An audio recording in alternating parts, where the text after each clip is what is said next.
What's up, pals and gals? Welcome to episode 1 of Modern World Survival. We're going to talk about modern inventions that are actively trying to kill you and make you infertile and hopefully negate their efforts to kill you and make you infertile. In this episode, we're going to be talking about polyester. So long story short, in the mid-1900s, scientists, of course, figured out how to turn plastic into fabric, which were advertised as miracle fabrics that could be worn, pulled, washed, all without any signs of wrinkling or wear and tear. Still to this day, the marketing of these synthetic fabrics includes buzzwords like temperature insulating, moisture wicking, antimicrobial, which on a technical standpoint is like half true. But there's always a price to pay for convenience, which in this case is that this miracle fabric will literally make you infertile. It is literally the most effective contraceptive. Every other form of pregnancy prevention has at most a statistical efficacy of 99%.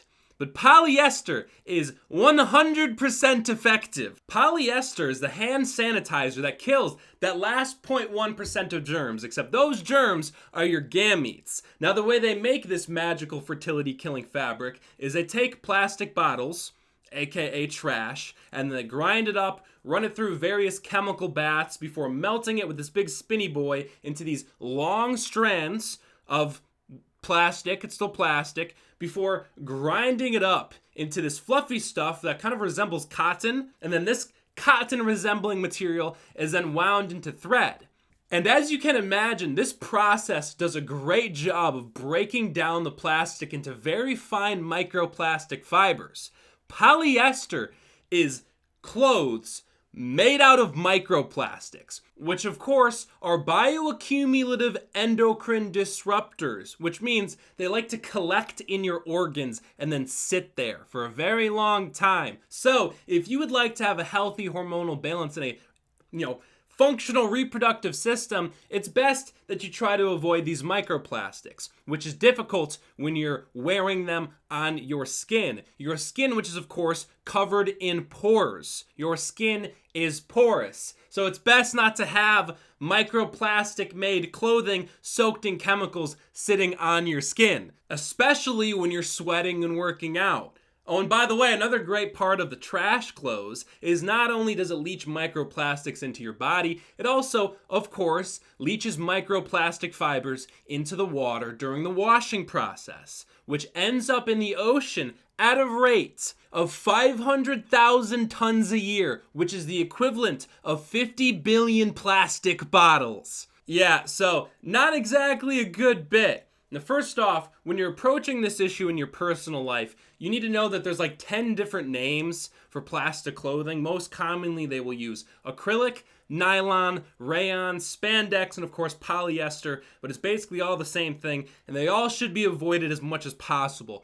General rule of thumb, if it's not made from either an animal or a plant, it's probably not a good bit. Next, you need to know that these companies can essentially just lie to you and get away with it, which means that you need to be hyper vigilant with the clothing you buy, especially underwear, for obvious reasons. Any blended fabric probably has polyester in it. If it's advertised as like a wool or cotton blend, best case scenario, it probably has 6% wool or 6% cotton, and the rest of it's probably polyester. Sometimes they will compartmentalize clothing. They will say, oh, this part of the clothing is 100% cotton, and then it will be advertised as such. But then, if you look at the tags, you realize that this other part of the clothing is actually 100% polyester, and they won't advertise that. Now, the unfortunate truth about all of this is that polyester is way cheaper than clothing made from any natural fibers, which means that if you're going to make a lifestyle change, there is going to be a certain upfront cost, because anything all natural, 100% cotton, is going to be more expensive. There are two ways that I would recommend approaching this issue. First strategy would be to go through your clothes, figure out what you have, check the tags. If you got any plastic clothes and you can afford to get rid of them, I would do so. I've done the same thing. I got rid of a bunch of workout clothes, which is something that at this point is essentially all polyester because of its supposed moisture wicking and antimicrobial properties. Which again, yes, it does technically do those things, but that's because it's made out of plastic. It's not real fabric. But go through your clothes, see what you have. You might need to toss some stuff. And I would say your very first priority would be to make sure that you're wearing only 100% cotton underwear. Very crucial. The next two things I would work on replacing would be your socks and your bed sheets. The way I see it, underwear and socks is something that you wear every single day, and you should be laying in your bed for hopefully at least 8 hours every night. So obviously that would be a priority. Those are the things you're most commonly exposed to, and you got to keep in mind that anything that is made out of a fabric can be made out of polyester. So it's not just clothing, it's bed sheets and comforters and blankets and pillowcases. All of that is very commonly made out of polyester. So you're going to want to take care of those things. Again, do this intelligently. With all things that we're going to be discussing in the modern world survival, you're going to want to handle them intelligently instead of freaking out and burning all of your clothes.